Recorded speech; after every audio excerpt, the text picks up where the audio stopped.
मजबूरी दूरी राखी बना के मन बहलाई तले हाथ सहला के राजा बुझी मजबूरी दूरी राखी बना के मन बहलाई तले हाथ सहला के जानता नहीं हाउ बिना कमी खलता जानता नहीं हाउ बिना कमी खलता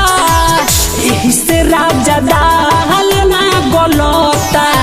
कि नौवा महीना चलता यही से राजा दाल ना गलता कि नौवा महीना चलता। Mixed by यही से राजा दाल ना गलता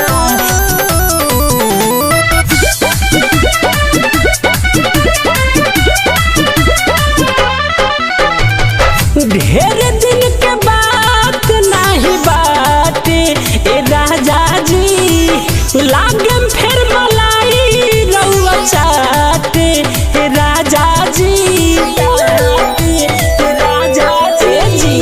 ढेर दिन के बात नहीं बात ए राजा जी लागम मलाई फिर चाट ए राजा जी रउरे कमाइल हमारा पेटवा में पलता रउरे कमाइल हमारा पेटवा में पलता यही से राजा दाल ना गलता कि नौवा महीना चलता यही से राजा दाल ना गलता कि नौवा महीना चलता। Mixed by यही से राजा दाल ना गलता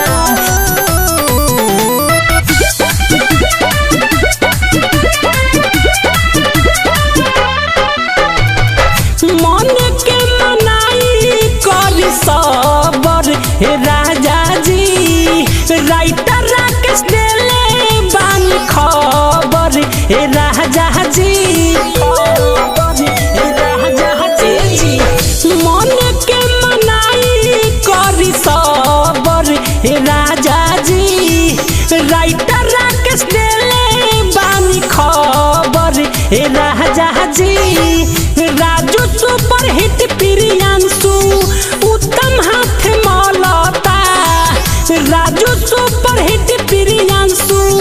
उत्तम हाथ मलता यही से राजा दाल ना गलता कि नौवा महीना चलता यही से राजा